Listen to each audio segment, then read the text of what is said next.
Welcome back, guys.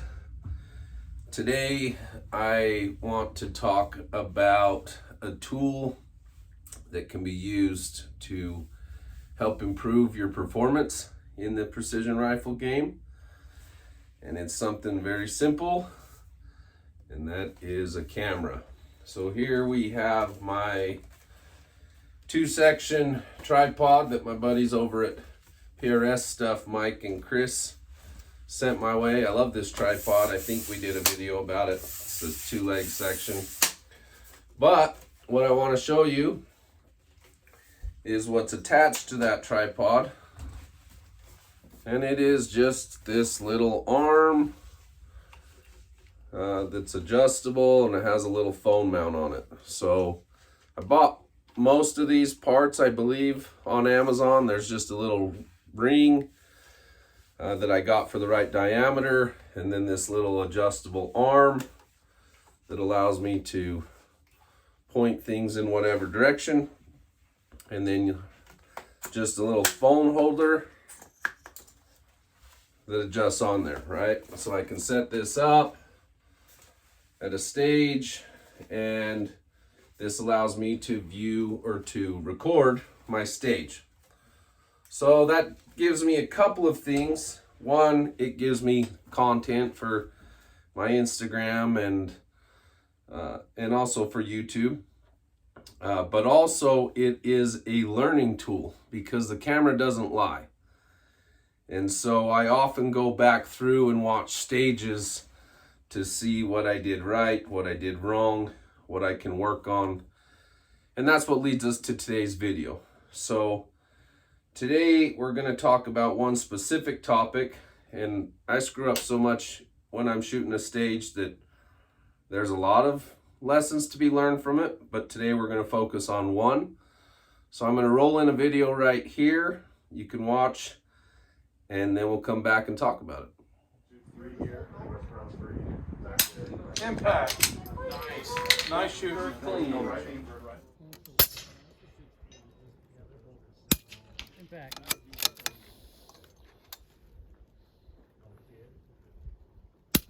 Impact.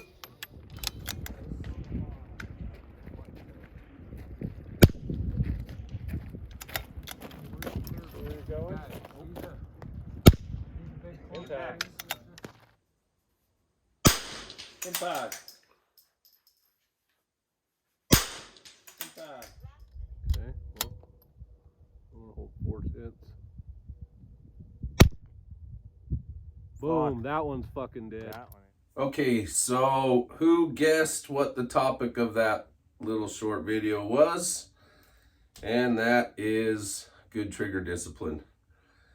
And in that video, you probably saw a couple of examples of good trigger discipline and bad trigger discipline. And so just to elaborate, I'm going to kind of demonstrate here.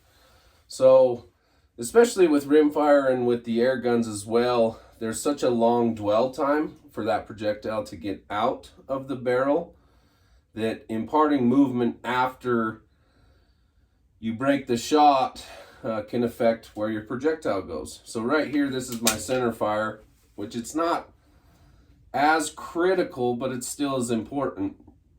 And what we want to do is we want to trap the trigger.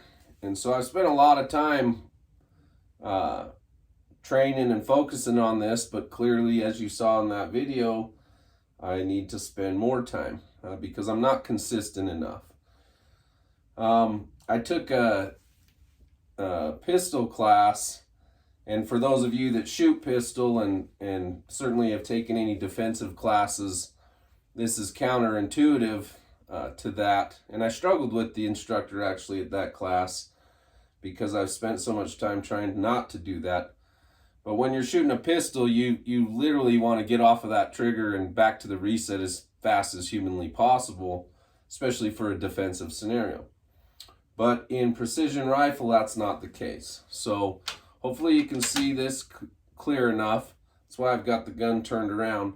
So this is a 2-stage trigger. So you can see that's that first stage. And that's how I like to shoot 2-stage triggers. Your mileage may vary, but I prep the shot on that wall. and then break the shot. Now my finger still is there, right? That's called trapping the trigger. So what you saw in the video was some of that, a good trigger pull, and then you saw some of this, right? Immediately, as soon as I break the shot, I'm moving my finger off. And that's what I'm trying to avoid with the rimfire specifically, and the air guns as well.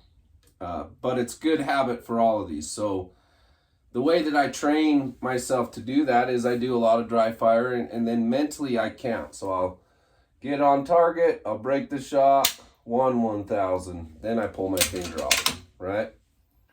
Break the shot, 1/1000.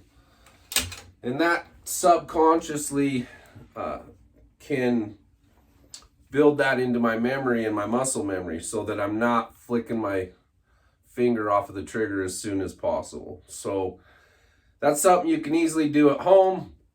Of course, it helps when you do it with live fire because the recoil introduced as well.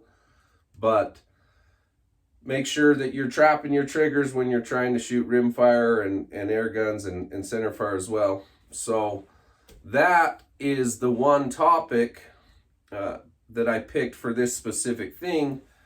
But again, it all starts from having some ability to film what you're doing, right? And so if you got a buddy that can film for you, great. If not, get on Amazon or your local camera supply place and grab some of these parts. Just build you up a little contraption and press record and record what you're doing. You can record your stages, you can record your practice sessions, excuse me. You can record anytime you have the opportunity to shoot. And then go back and watch that video and dissect it. Be highly critical of yourselves and what you're seeing in the video. So if you're catching it on video, you're probably doing it consistently or more often than not. So get yourself some setup for a camera, record your shooting, and learn from it, become better shooters. So thanks for watching these videos, guys. If you're not subscribed, I hope you do.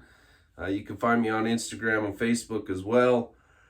I appreciate you watching, and I hope I see you on the range.